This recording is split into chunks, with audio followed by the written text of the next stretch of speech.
Well, everybody, welcome to the David Trick Show, the Trick Podcast of Joy on this Friday night.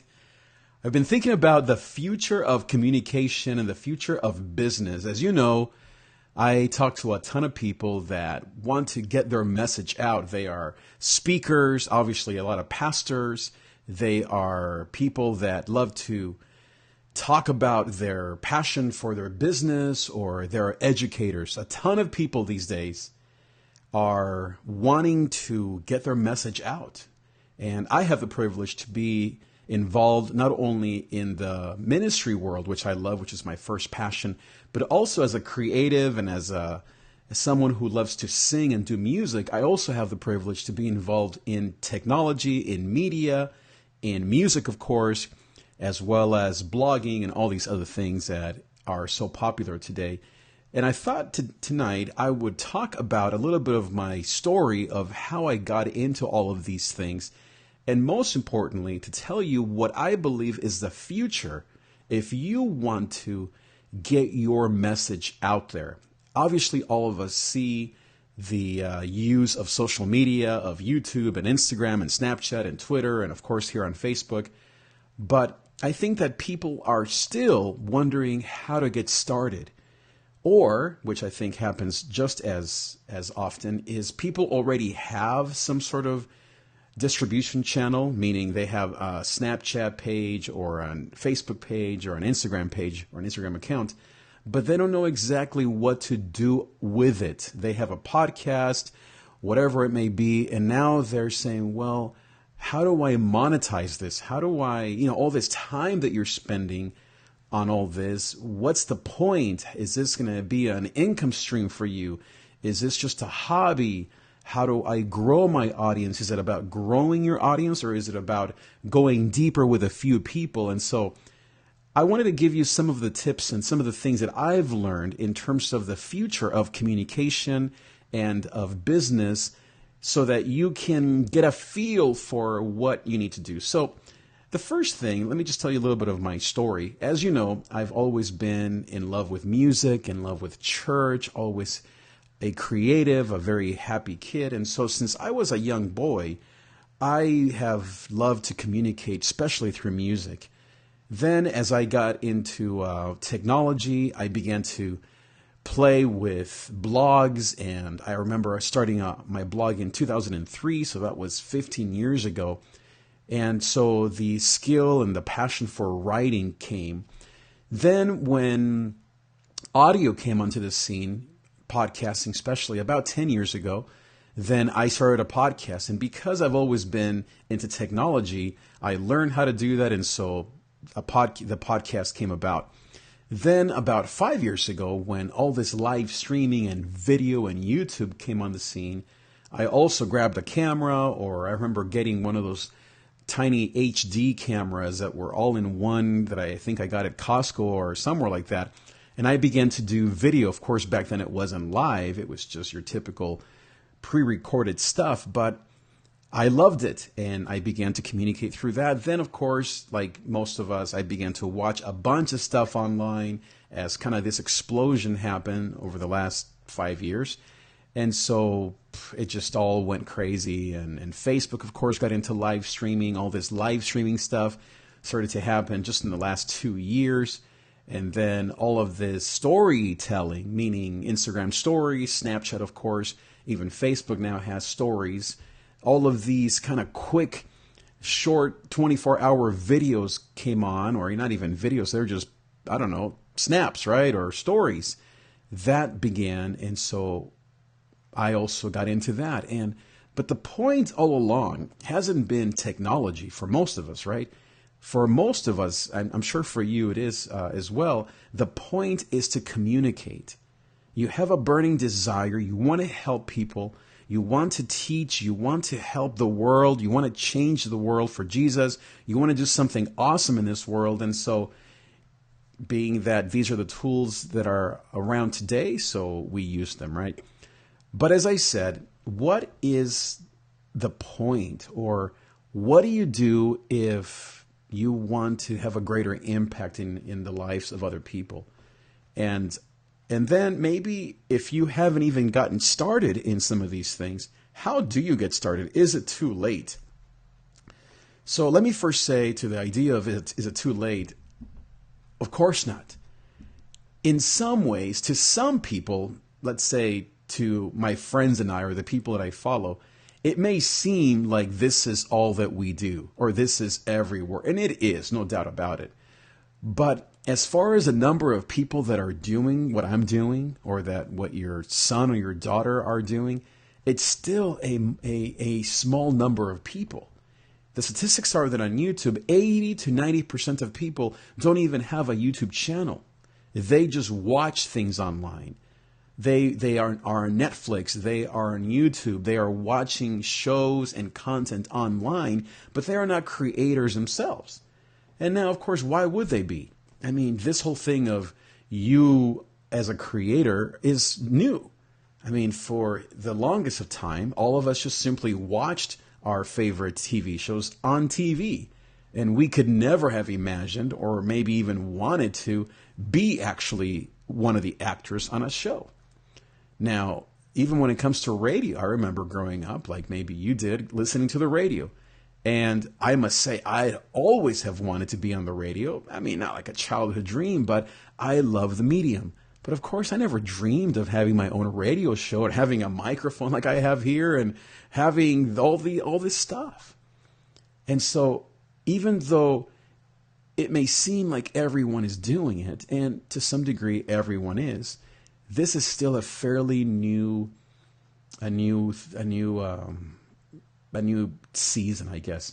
By the way, speaking of seasons, let me do something here before I forget. Let me share this video with my regular pages, just in case there might be a person or two out there that wants to watch me on my regular page, so that they can catch me on my personal page or on YouTube or wherever you're watching me. So let me just share this really quick, and then we'll continue with this stream, okay? All right, so there it goes. Okay. So now it's shared to the world. All right. So speaking of what is the future, where do we go now? So first, let me say it's not too late. Number two is the expense is very low.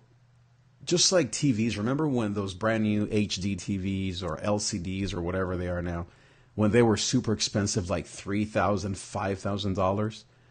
Remember how even having a plasma, I mean, who has a plasma anymore, right? Talk about like ancient. I mean, no one has a plasma because they don't look very good, right? But I mean, you all remember, right?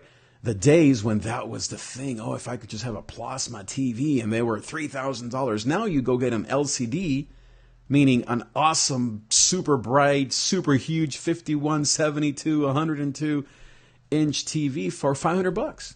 So in the same way, all of these tools about going online are so inexpensive. I mean, most of them are free. All that you need is just the patience and the how-to get it all up and running. And for that, not only can you go to YouTube and just watch 10 hours of how-to videos for do-it-yourself, but there are a bunch of programs like mine or a million others that will teach you how to go online. For free. You don't have to spend $1. Now, all this gear that you see, you don't have to buy all this stuff. You can just use your phone. You can get a microphone for your phone. Earlier today, I showed you a microphone that I used for my phone.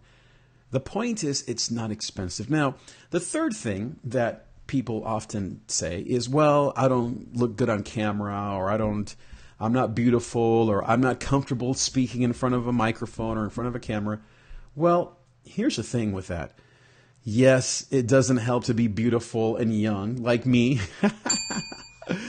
But all kidding aside, find your medium. It's not about that. Yes, it does help. And yes, sometimes everyone wonders why some people are so popular and why others are not. Here's the thing. Find your lane. Find your medium. Maybe you're more of a writer than a video person. Maybe you're more of a conference speaker than a YouTuber. You might be someone who does more phone calling, and you're going back in time to the days of just knocking on doors or making phone calls. Just because everyone's using video doesn't mean that you have to use video. Or just because everyone's on Facebook doesn't mean that you have to be. Now, of course, you should be where people are. So everyone's on Facebook. Of course, it makes sense that you have a presence on Facebook or on YouTube or wherever. But my point is, be you. What do you enjoy the most? Do you enjoy just talking in groups? Well, how about you get a group of people at your house and you do a presentation to them? Now, let me say something. If you're not a presenter type, if you're more behind the scenes, then this is not for you. Obviously, not everyone in this world, thankfully, wants to talk to other people, right? There are those who want to do things behind the scenes. And so if that's you, then of course, don't get into all this craziness. You may have to figure out a better way. Maybe you're more of a traditional kind of employee of a school or of a nonprofit. So, but even as I say that, remember, every one of us, even if you are a principal or at a school or a teacher, you have to figure out how to get your message out to the masses. Because everyone, billions of people are on their phones. And so if you want to tell your people about your fundraising or about your small business or about your church, guess what? You may not want to, but you're going to have to figure out a way to be online. And so you might not be the one, but you're going to have to figure out who is that person who can get your message out there.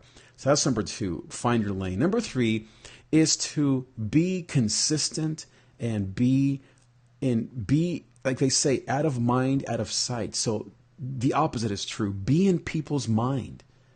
Be present. Show up consistently.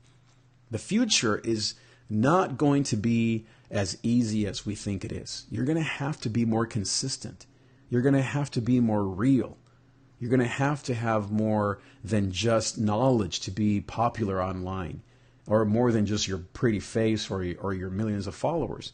You're going to have to be genuine, be consistent, be there regularly, be willing to meet with people, be willing to answer questions, be willing to show people a little bit of the behind the scenes of who you are. And I think that is good, right? We don't want people that are fake. We don't really care about people. I mean, okay, we do care. Obviously, the Kardashians or whatever your TV show is on Netflix, your favorite TV show, of course, we all want to just escape and just be entertained. So that'll always be there. But when it comes to these kind of messages or this content, you want it to be real. You want to know who I am, who my wife is, where I live. You want to, and it's not that we're trying to get inside of people's lives and be snoopy. It's just, we want to know you, right? I mean, if you're here, then tell me more about who you are. Share your life. Be consistent. Be genuine. Be vulnerable. Be honest. That's number 3. Number 4, which I think is super important, and that is to go deep. Instead of going wide, try to go deeper with a few people. It doesn't mean much if you have 1,000 followers or 1,000,000 followers if those people don't even know who you are. And this is related to number 3. Be authentic, not just consistent, but also go deeper with a few people.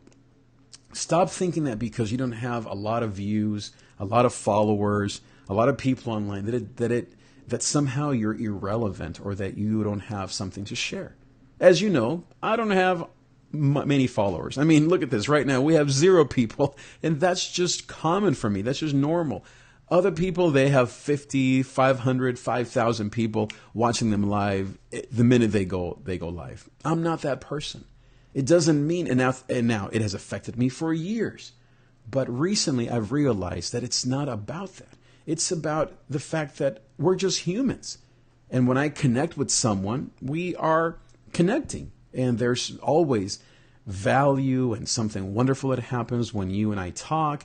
And maybe, you're not here right now, whatever, but you might see me after the fact, or I might see you somewhere else in real life. And we might actually encourage each other, or maybe, as most people that follow me are, we are real friends, right? Meaning we knew each other back in the day, a year, 5 years, 10 years ago. And so the reason why we do this or we watch each other is because we're just keeping up with each other, right? It's something that is more real than fake. And so it doesn't matter if when you get started, you don't have a ton of people. Now, you might be an awesome person, and you might be totally different than me. I hope you are. And you start your show, your podcast, whatever, and you may have hundreds of people following you. That does happen, right? It's harder now than ever before because of the rules that Facebook has implemented, where if there are no comments, such as here, no comments, no one is here, right? 0 people. No one is literally, I'm talking to myself. But guess what? It's just a game. For some people, they win at that game. It's like the lotto, right? Or like Vegas or poker. Some people win at that game, and a lot of people, they lose. And I'm one of them, but it's not about me. It's not even about the medium. It's about you knowing that people want to connect, and that humanity will never change in its desire to connect with each other, and to be real with each other, and to want relationship with one another. And so find your lane, kind of back to number 2. If this is not your thing, then maybe podcasting is. Or maybe it's just, as I said, just one-on-one meetings, conversations. You might be a writer, you might be a blogger, whatever it may be. Find your lane, be consistent, and most of all, don't disregard the low numbers. And then number 5, which I think is probably the most important message here, and that is that remember that at the end of the day, we're trying to help people. Never lose sight of your purpose. Your purpose is not sales. Your purpose, even if you're a business, even if you're an entrepreneur or if you're a solopreneur and this is your only income stream, remember that the purpose isn't to make money or to make sales. Yes, of course, that's important to all of us, right? But the purpose at the end of the day is to serve humanity, is to honor God, is to do what you feel in your heart is going to help somebody else. Don't ever lose sight of that. And so when you're thinking of what to do, and should you do a live stream, or should you do a podcast, or should you just forget the whole thing, remember that your purpose and your why is to help other people. That you're here because you want to serve others. You want to give something to other people. You want to offer value, as the marketers call it. But really, it just comes down to you want to help somebody else, right? And so if you want to help somebody else, guess what? You will always have a following. Even if it's one person that's watching me live, or 0 or whatever, even if you have no one watching you, it doesn't matter. The point is that you want to help somebody else, that you have something to share, an opinion, a thought, an idea. You have something in your heart that you want other people to take advantage of. Yes, of course, you may have a product. You want to maybe sell something. You have a course, or you want them to come to your church, or to buy your camera, or to buy your Gosa mug. Look at this, by the way. If you want to get my Gosa mug, make sure that you go to davidtrick.com/store and get your own Gosa mug. By the way, let me just take a little sip of my Gosa mug. Let's see here.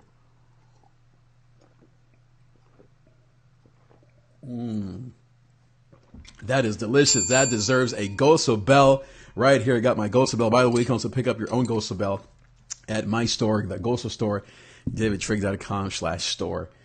So the last point that I wanted to make there is the value of serving. That is what we're all doing. Find a way to serve other people. There is no greater joy in the world than to serve. I think I heard it said that when you sell something, you create a business, but when you serve others, you create a life. And that really is true. You know, when you're just out to sell something, yeah, you might create a business for yourself. You might actually do something. Hello, Javier. Yes, it's really good coffee. You might, create a good business for yourself. Or there's your comment. Thank you so much, Javier. You might create a good church even by offering your services, right? But when you serve, and that's the point of all of us as church leaders, right? When you serve, when you give yourself away, you create a lifestyle. You create a purpose for your whole life, not just to sell a product or just to do something for yourself, which is not a bad thing, okay? I'm not against selling. I'm not against any of that whatsoever. I think that we need to be thinking of how to exchange services and whatever.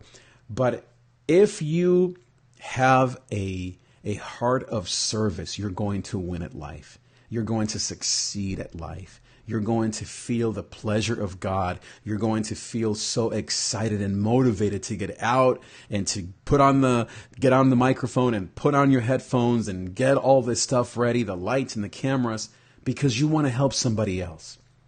If I was doing this because I have 1,000 views, I would quit, right? And I have almost wanted to quit because As I've said before, nobody watches me. But yet, here's my friend Javier that I've known since I was, 10, 15, right? How long have we known each other, Javier?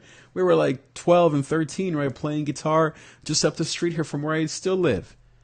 That's the beauty of what we're doing. Do I wish we had 50,000 people here watching me live? I see some other people. Of course I do, right? Because I want my message to get out there. But the point is that if your heart is to serve somebody else, if you want to give, if you want to serve, el que sirve, sirve. That's exactly right. I mean, that is so true, right? We do it because we want to give ourselves away. And we just can't help it, right? We just are givers. We are people that love to give and to be generous.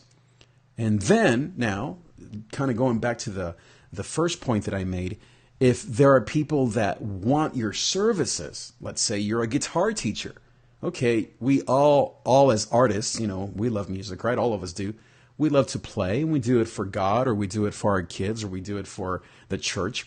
But if someone wants to take guitar lessons from you, and they're your neighbor, you might do it for free. But if you want that commitment, or if you have to pay yourself, let's say you have to drive for 40 minutes and it costs you $20 to get there, it's fair and it's normal for you to charge that person $40, right? So that you can not only pay for your gas, but also maybe get some new strings. Or maybe those 20 extra bucks you're going to give them to your mom, right? Or buy somebody a burger or whatever, a healthy snack, right? So to figure out a way to use your message and your passion to serve humanity is the most important thing. And if that makes you a living, and if that makes you a millionaire, then man, that is awesome. But it's never about that. It's always about having a heart to serve, a heart of gold, a heart that wants to give and help other people. So that, I think, I believe is the future of communication, is service. I gave you 5 things. It's being consistent. It's doing it for the right reasons. It's caring for just one person. It's about going deeper. And it's also about being authentic and being honest. Those are the 5 things that I believe are things we need to consider when we communicate our message to people. Whether you, like you, Javier, and I were pastors, right? It's no longer about just having a heart or about loving God. Of course, if you don't have that, then you're in the wrong field, right? But now, more than ever, it's about caring for people. It's about sharing your life, and especially sharing your difficulties, your trials, and the times where you failed. When we as communicators get in front of the camera and we say, guys, it's hard for me when no one's here except for my good friend from 1981. I wish I had more views. I wish all this stuff, right? That's real. You might not deal with that in terms of online, but you might deal with this at work. And you wish you were moving up the ladder, or you were able to make more money so you could pay for your kids' education, right? Or if you're a pastor like most of us, of course you wish more people were there so that you could maybe get a new roof for your church, or maybe get a brand new piano for your musicians, right? All of that stuff is so important to think about. It's important to share the difficulties in your life, the things that you deal with that cause you pain, that bring you sadness, that the things that are the obstacles for you, the mistakes that you make, the times where you feel desperate or you feel discouraged because of church or your family or your body or your parents and the things they deal with. Because in Puerto Rico's case, of course, the natural disasters and the difficulties that this beautiful country has been going through the last 2-3 years. And yet the beauty of the country, Javier and all your family being a perfect example of the beauty of the people of Puerto Rico, right? But if we don't connect with people at that human level, we're going to lose our audience. It's not about just being a godly person or being a nice human being. That's, of course, as I said, that's the foundation. You have to have that. But now more than ever, as our world is more connected and it's dealing with so many things, it's about being raw, honest. I don't mean it inappropriate, but I mean about being honest with your difficulties in your marriage. I mean, you know how many people have come to me in the last couple of years here at my new church, and they've said to me, Trig, the reason why I connect with you is because you talk openly about your anxiety or about your struggles with wanting to be popular and yet, it doesn't seem to happen, or whatever it may be.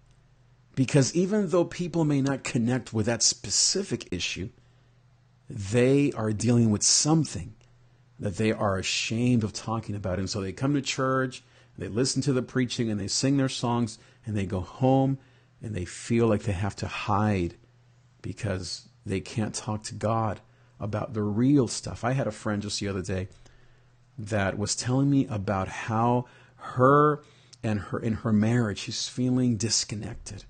Like she's mad at her husband because of X, Y, and Z. And she was saying, you know what? I don't know any place, anyone, any church leader, pastor, or whatever, where I can be honest about these things. Isn't that crazy? But that is the reality of every one of the people in your church, in your school, your nonprofit, in your own home.